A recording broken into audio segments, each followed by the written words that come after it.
অন্তর্বর্তীকালীন সরকার এখনো যে জায়গায় আটকে আছে, আমাদের সিন্ডিকেট গুলো ভাঙতে হবে। এখনো কেন আমরা শুনবো এক হাত থেকে আরেক হাতে সিন্ডিকেট দিয়েছে? তাহলে আপনারা আপনাদের জায়গা থেকে কি অ্যাকশন নিচ্ছেন? এক হাত থেকে যদি আরেক হাতে সিন্ডিকেট যায়, তাহলে সেই হাত আপনারা ভেঙে দিচ্ছেন না কেন? পররাষ্ট্রনীতির সুযোগে কেউ যদি মাথায় উঠে বসে, আমরা তাকে মাথা থেকে মাটিতে ফেলে দিতে বিন্দু মাত্র দ্বিধা করব না। পুলিশকে স্পষ্টভাবে বলতে চাই, পুরো বাংলাদেশে আমাদের এই যোদ্ধাদের, ফ্যাসিস্ট বিরোধী আন্দোলনকারীদের নিরাপত্তা যদি না দিতে পারেন, তাহলে ওই চেয়ারে কোন আইন শৃঙ্খলা রক্ষাকারী বাহিনীর বসে থাকার কোন অধিকার নেই।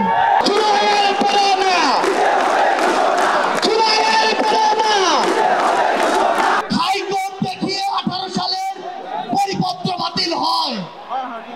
জুন 6 এই শহীদ মিনার থেকেই যৌক্তিক কোটা সংস্কার আন্দোলন শুরু হয়।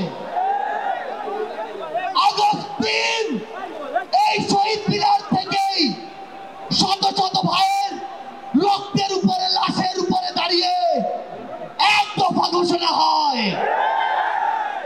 আগস্ট 5 এই আগস্ট 5-এই বাংলাদেশের ছাত্র জনতার ঐক্যবদ্ধ লড়াইয়ে খুনি হাসিনা দেশ থেকে পালিয়ে যায়। ওই জুন 5 থেকে আগস্ট 5-এর যে লড়াই, সে লড়াই কি শেষ হয়ে গিয়েছে? আমাদের সংগ্রাম কি শেষ? আমাদের সামনে এখনো খুনিরা, খুনিদের দোসররা এখন উন্মুক্ত ভাবে চলাফেরা করে। যারা আমাদের ভাইদের হত্যা করেছে, ওই ছাত্রলীগ, যুবলীগ, আওয়ামী লীগের সন্ত্রাসীরা, তারা এখনো বিভিন্ন দিক থেকে আমাদেরকে দেখে আর মুচকি হাসে। এই খুনিদের বিচার হতে হবে কিনা?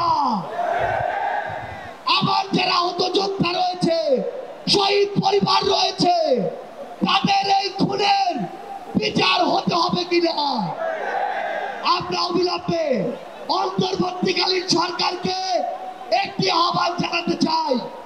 আমরা যদি আমাদের এই শহীদ ভাইদের রক্তের বিচার না করতে পারি, আমরা কখনো নিজেদেরকে মাফ করতে পারবো না। আমরা স্পষ্ট করে একটি কথা বলতে চাই, অন্তর্বর্তীকালীন সরকার এখনো যে জায়গায় আটকে আছে, আমাদের সিন্ডিকেট গুলো ভাঙতে হবে। এখনো কেন আমরা শুনবো এক হাত থেকে আরেক হাতে সিন্ডিকেট দিয়েছে? তাহলে আপনারা আপনাদের জায়গা থেকে কি অ্যাকশন নিচ্ছেন?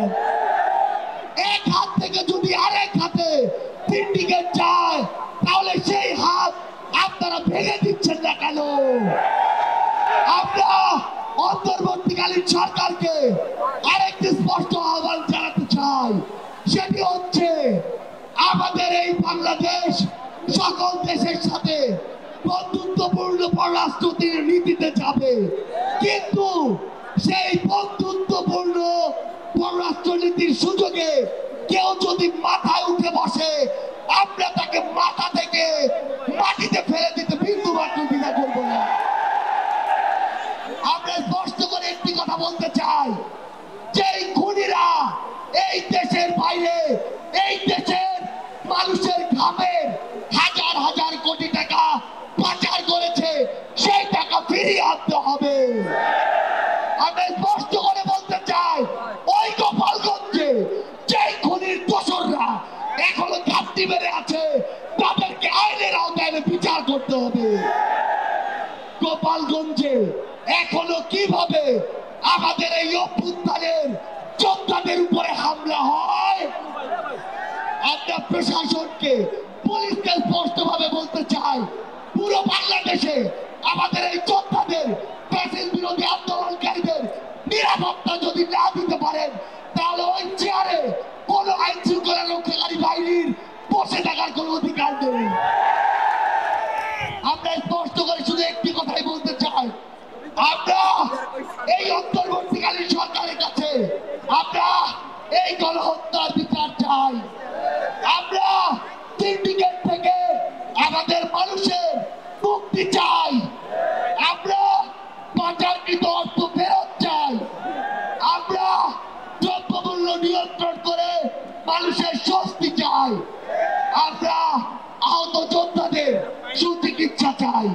পরিশেষে শুধু একটি কথাই বলবো, যে শব্দ দিয়ে এত মানুষ রক্ত দিয়েছে, এত মানুষ জীবন দিয়েছে, যে কেউ সেই সচিবালয়ে বসে হোক, পুলিশে বসে হোক, অন্য কোথাও বসে হোক, যদি সেই শব্দের সাথে স্পিরিটের সাথে বিন্দুমাত্র বিশ্বাসঘাতকতা করার চেষ্টা করে, তাকে সমূলে উৎপাটিত করতে হবে।